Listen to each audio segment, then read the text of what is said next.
Si Alfonso Serrano Anido, o mas kilala sa kanyang screen name na Alfie Anido, ay isa sa mga regal babies na kasabayang namayagpag sa showbiz nila Gabby Concepcion, William Martinez, Albert Martinez, Maricel Soriano, Snooki Serna at Dina Bonnevie.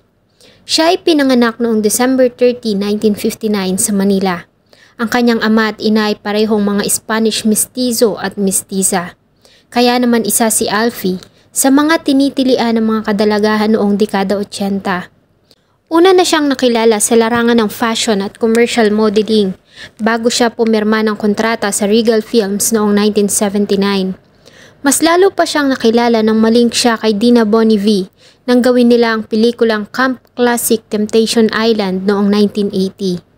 Sa kabila ng kasikatan ay pinagpatuloy ni Alfie ang kanyang pag-aaral sa Ateneo de Manila University kung saan ay kumukuha siya ng kursong management. Dahil sa husay sa pag-arte ay talaga namang namayagpag ang pangalan ni Alfie Anido at nagkaroon siya ng maraming mga tagahanga. Mula nang pasukin niya ang industriya ay nagawa niyang makabuo ng 14 na mga pelikula, ngunit hindi nagtagal ang kasikatan ng aktor dahil sa naging kamatayan nito noong 1981, sa mismong araw ng kanyang ika-22 kaarawan. Ang kamatayan ng aktor ay naging isa sa pinaka-pinag-usapang kaso noong 1981 at 1982 at naging laman ng mga media at pahayagan. Samahan niyo po akong balikan ang naging kontrobersyal na kamatayan ni Alfie Anido.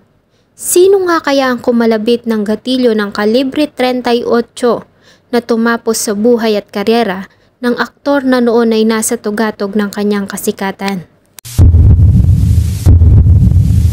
Bago ko po simulan ang ating story, sa mga bago po sa channel ko, please hit the subscribe button at pakipindot na rin po ang ating notification bell para ma-notify kayo sa mga bago nating upload na videos. Nang pumasok ang taong 1982, ay isang balita ang pinag-usapan sa ating bansa. Ito ay ang naging kamatayan ng isang matinee idol na si Alfie Anido.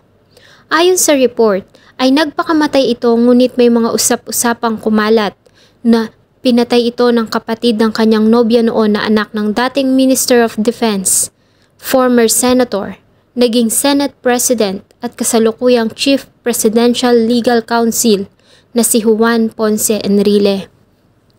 Si Alfie ay nakitang wala ng buhay sa loob ng kanyang silid sa 31 June Street, Bel Air, Makati City sa gabi ng araw ng kanyang kaarawan noong December 30, 1981.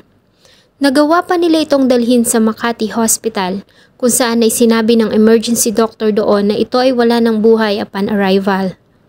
Si Alfie ay namatay dahil sa tama ng baril sa kanyang ulo. Ngunit may mga usap-usapan noon na may mga tama pa ito ng baril sa kanyang dibdib. Ngunit ang nasabing mga detalye ay hindi kinumpirma ng mga kapulisan. Ayon sa mga pulis, ang pangyayari ay hindi inireport sa kanilang tanggapan ng pamilya at mga kamag-anak ng aktor. Ayon kay Makati Police Chief Colonel Roberto Acle, ay wala silang idea na sa nangyaring insidente.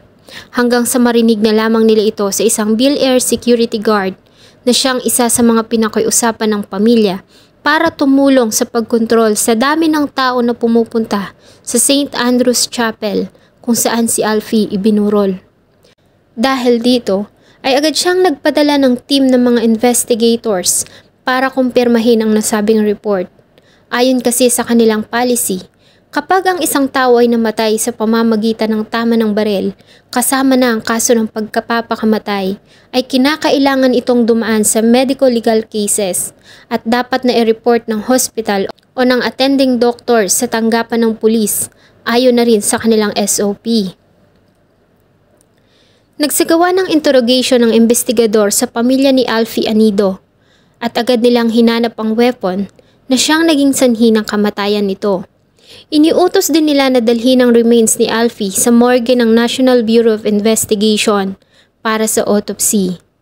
Sa report na inilabas ni Major General Prospero A. Olivas, sa kanilang ginawang examination sa katawan ni Alfie, ay namatay ito sanhi ng tama ng baril sa kanyang ulo. Nakitaan din nila ang dugo nito ng mataas na level ng alcohol o ito ay intoxicated nang ito ay mamatay. Ayon din sa kanya, ang isang kalibre 38 na cold diamond back na revolver ay natagpuan sa tabi ng higaan nito kasama ang isang suicide note kung saan ay may nakasulat ng mga katagang, "Dad, sorry about this, but I can't take it anymore." Sa kanilang ginawang paraffin test ay nagpositive si Alfie sa power burns, ibig sabihin ay nagpaputok ito ng baril. Ang tama ng baril ay nagmula sa kanyang kanang sentido at tumagos sa kaliwa. Kinumpirma din ng ama ng aktor na pagmamay-ari nito ang baril na nakuha sa crime scene. Kaya naman ang nasabing pagkamatay nito ay kanilang kinumpirma na ito ay kaso ng pagpapakamatay. Ngunit bakit naman magpapakamatay ang isang 22 years old na binatilyong nasa tugatog ng kasikatan at hinahangaan ng karamihan? Ayon sa report, noong December 30, 1981, kasama ang mga kaibigan at nobyang si Katrina Enrile, ang anak ng noonay former Secretary of Defense na si Juan Ponce Enrile. Ayon sa kanila, ay kumuha ng isang paupahang bahay sa Antipolo Rizal ang aktor, kung saan nila isinelebrate ang ika-22nd birthday nito. Nagkaroon sila ng kasiyahan at inuman. Ngunit ang ganap ng alas 10:30 ng gabi ay nagkaroon ng pagtatalo sa pagitan ng magkasintahan na si Alfie at Katrina. Ayon kay Katrina, ay nagalit ang aktor nang magising ito mula sa pagkakatulog dahil sa kalasingan at makita nito na may kinakausap siyang mga lalaking bisita. At sa nasabing pagtatalo ay nasaktan ni Alfie ang nobya. Ngunit lumaban ito at nagdesisyon na umuwi na sa kanilang bahay sa Dasmariñas Village sa Makati. Ngunit hinarang ni Alfie ang sasakyan nito. At para hindi na lumaki ang eksena ay sumama si Katrina kay Alfie kung saan ay hinatid siya nito sa kanilang bahay.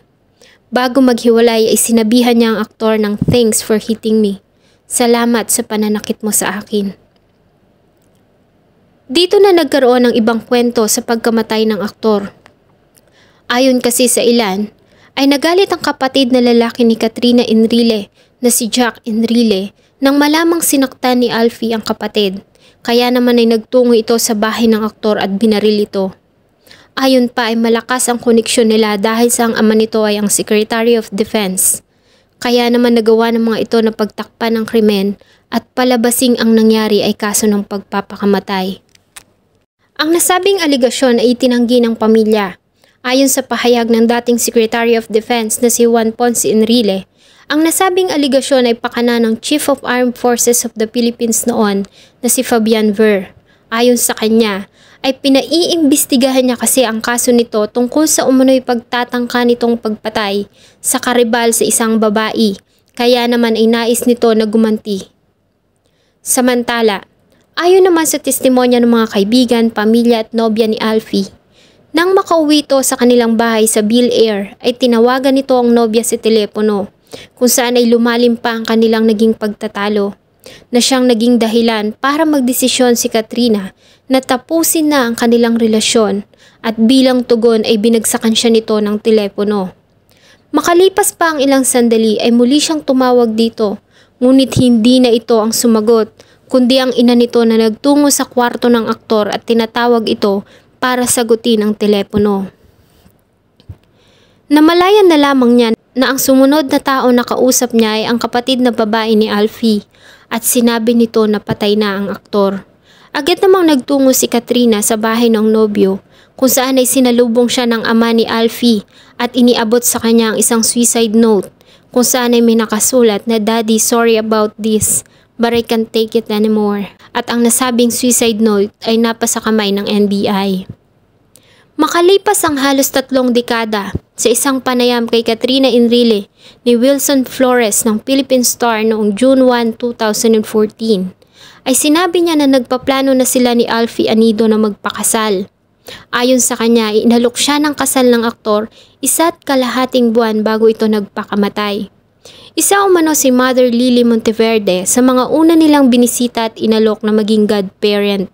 At ayon din kay Katrina, nang mamatay ang aktor ay buntis siya, ngunit huli niya na ito nalaman at maging si Alfie ay hindi umano alam ang tungkol doon. Ngunit makalipas lamang ang 3 buwang pagbubuntis ay namatay ang bata sa kanyang sinapupunan. dahil na rin sa stress ng kanyang naranasan mula nang mawala si Alfie. Si Alfie ay inihimlay sa Manila Memorial Park sa Sucat, Parañaque noong January 2, 1982, kung saan ay maraming mga tagahanga nito ang pumupunta at dumadalaw sa kanyang puntod, hanggang sa magkaroon ng balita na inilipat na ng pamilya ang kanyang libingan dahil sa vandalism na ginagawa ng mga obsessed na fans. Nang mamatay si Alfie ay hindi na niya natapos ang pelikulang Diyosa na pinagbidahan nila ni Lorna Tolentino. Kaya naman gumamit na lamang ng double ang production para sa mga hindi na kumpletong eksena ng pelikula. Hindi rin natapos kay Alfie ang pagkakaroon ng artista sa kanilang pamilya dahil sa sinubukan ng kanyang bunsong kapatid na si Albert Anido na sundan ang kanyang yapak sa showbiz. At katulad ni Alfie ay si Mother Lily Monteverde din ng Regal Films ang nagbigay dito ng break sa industriya, kasama sina Gretchen Barreto at Nadia Montenegro. Una itong lumabas noong 1984 sa youth-oriented movie na 14 Going Steady. Ngunit makalipas lamang ang 2 taon at matapos makagawa ng 7 mga pelikula, ay mas pinili nito na bumalik sa kanyang pribadong pamumuhay. At hindi nito napantayan ang popularity ng kuya na si Alfie Anido. Gabi, murahin mo nanay ko. Pero wag may damay ang nagmamaganda loob sa'yo. Kaya mukha ko na lang mababasag mo. Ang yabo mo kasi, kat ka ng kat, akala mo kung sino eh. Bagal-bagal mo palibasa bulok na yung kotse mo, kailangan pagbili na yun. Sana po ay nagustuhan niyo ang kwento na akin pong ibinahagi. Marami pong salamat sa patuloy na pagtangkilik ng akin pong mga videos. Huwag niyo din pong kalimutang mag-iwan ng inyong saloobin at suggestion sa atin pong comment section. Thank you so much po and see you in my next video.